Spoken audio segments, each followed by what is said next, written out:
নমস্কার বন্ধুরা, আশা করি সকলে ভালো আছো, সুস্থ আছো। আজকে তৈরি করব পান্তুয়া। তার জন্য নিয়ে নিয়েছি সাদা তেল, দুধ, একটা ছোট আমুল দুধের প্যাকেট আর পাউরুটি। তো এইগুলো নিয়ে আমি চলে যাচ্ছি পান্তুয়া তৈরি করতে। এখানে ইন্ডাকশানে জল গরম করতে দিয়েছি। জলের মধ্যে 2 কাপ জল আর তাতে 1.5 কাপ চিনি দিয়েছি। এটা চিনির শিরা তৈরি হবে, রস তৈরি হবে। রসটা তৈরি করতে গেলে এই জল আর চিনির পরিমাণটা কিন্তু সঠিক রাখতে হবে। আমি নিয়েছি 2 কাপ জল আর 1 কাপের একটু বেশি চিনি। এটাকে একটু ফুটিয়ে নেব। এই দেখো, যখন ফুটতে শুরু করেছে আমি এর মধ্যে 4টে এলাচ দিয়ে দিয়েছি, মাথাটা একটু ভেঙে নিয়ে, মানে চিড়ে দিয়ে। এতে কেশর দিলেও ভালো লাগে, তো ছিল না বলে আমি এলাচটাই দিয়েছি। আর এই পান্তুয়া বানানোর রসটা কিন্তু খুব গাঢ় হবে না, পাতলা পাতলা করে করতে হবে, খুব গাঢ় করলে হবে না। এবার চলে এলাম, পাউরুটিগুলোকে একটু কেটে নেবো। সাইডের অংশগুলো কেটে বাদ দিয়ে দেবো, যে বাদামি অংশগুলো আছে না, এইগুলোকে কেটে বাদ দিলে খেতে বেশি ভালো হয়। মাঝের সফট অংশটা নিতে হবে, সাদা অংশটা নিতে হবে। আর বাদামি অংশগুলো আমি কিন্তু কেটে রেখে দেবো, এটা পরে আরেকটা জিনিস বানাবো, সেটাও অবশ্যই তোমাদের সাথে শেয়ার করব। আজকে নয়, অন্য কোনো দিন।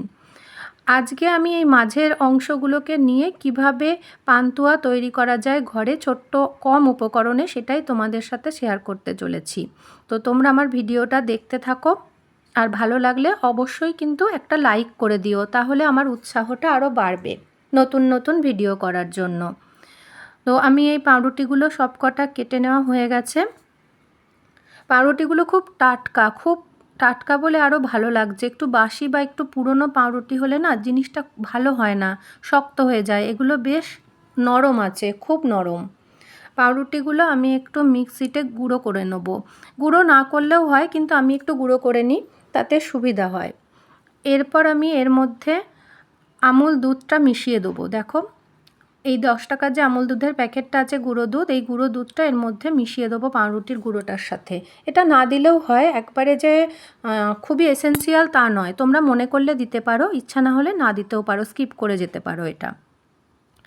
এর সাথে আমি দেবো একটু ঘি। ঘিটা দিলে পরে পান্তুয়ার স্বাদটা ভালো হয়, তার জন্য আমি 1 চামচ মতো ঘি দিয়ে দিলাম। শুধুমাত্র এটা দেওয়া হলো স্বাদটাকে একটু ভালো করার জন্য, এটা না দিলেও চলে। এই ঘি, আমুল দুধ আর পাউরুটিটা একসাথে মেখে নেবো। প্রথমে ভালো করে কিন্তু মেখে নিতে হবে। খুব সুন্দর করে মাখার পর দুধটা দিয়ে দেবো, যেটা রুম টেম্পারেচারে ছিল। এরপর মাকে বসিয়ে দিয়েছি পান্তুয়াগুলো গড়ার জন্য। আমি ততক্ষণে অন্য একটি কাজ সারছিলাম। অন্য কাজ মানে মায়ের দুপুরে রান্নার জন্য আয়োজনটা করে দিচ্ছিলাম। আর মাকে বলেছিলাম তুমি পান্তুয়াগুলো ততক্ষণ গড়ে দাও।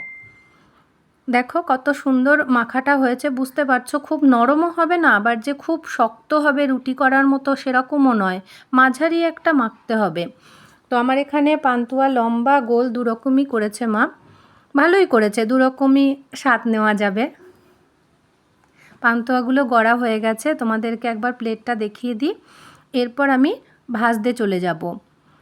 তো ভাজার জন্য প্রথমে আমি কড়াইটাকে বসিয়ে দিয়েছি। কড়াইয়ে তেল গরম হয়ে গেছে। তেলটা কিন্তু ডিপ গরম হতে হবে, কারণ এই যে ভাজাগুলো এটা ডিপ ফ্রাই করতে হবে। দেখো আমি কড়াইয়ে ছাড়লাম, বুঝতে পারছো নিশ্চয়ই কতটা তেল গরম হয়েছে। তেলটা হাই ফ্লেমে দিয়ে গরম করে পান্তুয়া যে গড়ে রাখা আছে সেই গোলগুলোকে দিয়ে দিতে হবে। আর এই ভাজাটা না তোমরা যে যেমন মনে করো সেরকম করে ভাজতে পারো। কেউ কালচে করতে পারে, কেউ বা হালকাও বাদামি করতে পারে। আমি এখানে একটু কালচে করেই ভাজবো, কারণ আমার বাড়ির কালচে করে মিষ্টিটা বেশি পছন্দ করে। তো এখানে দেখেছো কত সুন্দর ভাজা হয়েছে, কিন্তু ভাজার সময় খুব সাবধানে ভাজতে হবে, যাতে একটার সাথে একটা লেগে না যায়। আর যখন তুলবে তখন কিন্তু আরও সাবধান।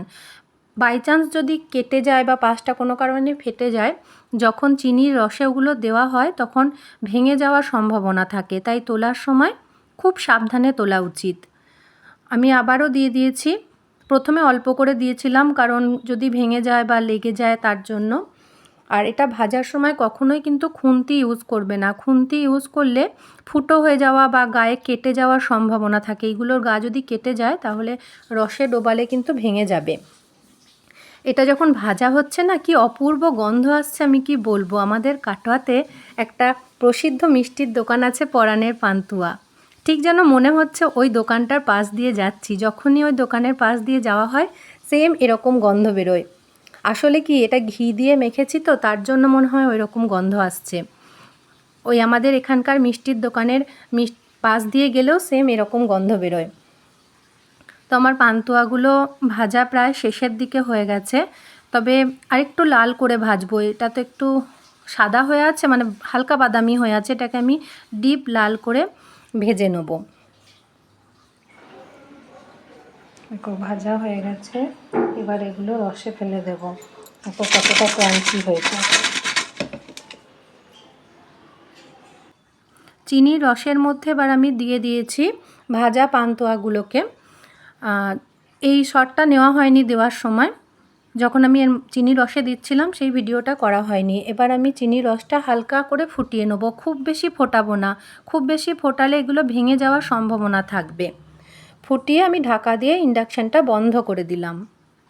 তারপর 2 ঘন্টা পর আমি ফিরে এসেছি। দেখো কি সুন্দর হয়েছে, রসে চুবে গেছে এবং নরম হয়ে গেছে। তৈরি হয়ে গেছে আমার পান্তুয়া।